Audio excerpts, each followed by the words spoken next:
In this video, I'd like to share some notes with you about how you can take things like this and turn them into really high quality chicken feed. We have a little shy of 60 hens in our front yard, and we run them mainly on compost. I've shared tons of notes on that, and you can check out our chicken playlist for more details. But what I'd like to share today is one very simple trick.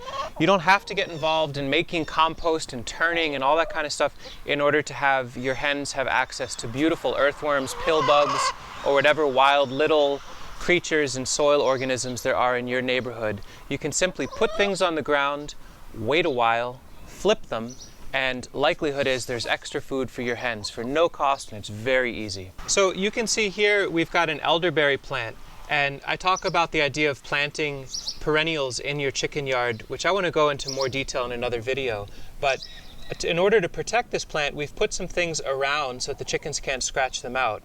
Now this little rock here, which is protecting the elder so that the elder can rain down fruit and medicine for the chickens, is also providing habitat for beautiful little earthworms in here. Now luckily the chickens don't see them right now, so these earthworms get to live another day. But that stone provides protein and minerals for our hens whenever we move it. Here's another approach you can take, which is just to lay down, in this case this is an old board that we weren't using, and this was here for a week or two. And so now this old board, which could have just been rotting in the hedgerow, laid on the ground, is a spaghetti factory for our lovely hens. They know what's up. In general, when I flip something over, they know it's time to come inspect. Now, this aesthetic may bother your eye or your sensibility.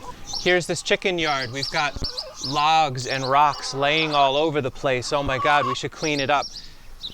It's a subjective call there. Objectively, your hens would absolutely adore you leaving logs and bricks and stones and sticks all over the place and periodically flipping it for them. It's a novel and exciting thing for them, and it's incredibly high quality food. We noticed a little ways back our neighbor directly across the street had an old spruce tree that was cut down, and the logs had been laying there for weeks, if not months. And I saw him outside and I said, "Hey, do you want those cleaned up?" And so there's another opportunity to get material. This serves a number of functions. So we're talking about permaculture, it's about stacking functions. I brought these over just across the street, so it's very, very easy. They're not amazing firewood by any stretch. And so I used an electric chainsaw with natural bar lubricant, which is basically just vegetable oil, so that the sawdust even is safe for our hens. And I sliced these up so that I could lay them all in this area where we've just planted some new shrubs that will ultimately feed us and our hens. And in the meantime, these logs can protect the soil, protect the roots of these trees, and periodically when they're moved over, you can see this hen's waiting for it. The great reveal. Let's see what's even under here. What do you win? A bunch of worms! And we can put it right back, let a few worms live to see another day. Down in here, we're on the northern end of our chicken area, and this is a hedgerow that I planted that provides us with food and the chickens as well. There's hazelnuts for us, there are currants for them, honeyberries for both of us. And having access to those logs from across the street, we were able to renew the protection around these. You can see this hazelnut just absolutely loving being here, but the chickens were scratching the soil away from around the base of it. Simple solution, we drop some of these logs. Now we can put some soil back in there, and the hens can spread that out at their leisure. And these logs can, again, protect the roots of the tree as it establishes, and then also be periodically some food for our hens. These just went down the other day. I don't know if there'll be any worms under there. Not much. But again, in this case, it's about protecting the shrub that we've planted. These will probably just leave for the most part. If that was a little disappointing, let's show you something more fun. Here's a log that was here for a while, protecting the roots of a seedling plum. So the plum is growing beautifully, and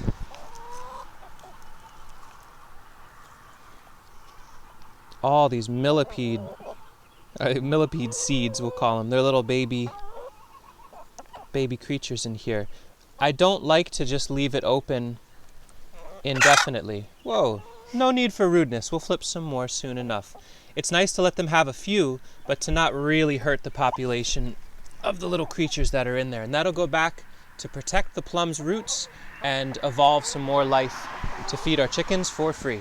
The thing about this approach or this idea that I want to convey, that feels very important to convey, there's no formula to it. You might have a quite, well, I don't have spruce logs, or I don't have that type of stone. Does not matter. If there is an object that you don't actively need that can lay on the ground in your chicken yard, you can put it there. If you flip it and there's no worms or millipedes under there, wait a little longer. Maybe wait 6 months. Do enough of them in the chicken yard that there's always something you can flip over, or completely forget about the fact that you've done that, and the likelihood is there'll be populations that evolve under that stick, under that log, under that stone, and then migrate out and your hens will get access to them. Very simple to do, costs nothing, and you can convert logs and stones into amazing feed for your hens.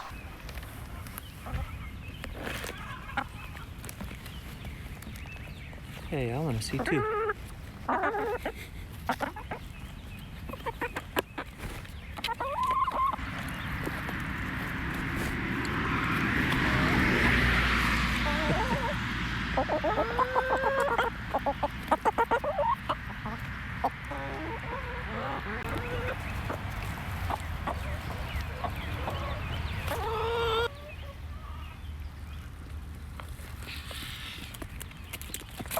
Man, this one gets them all.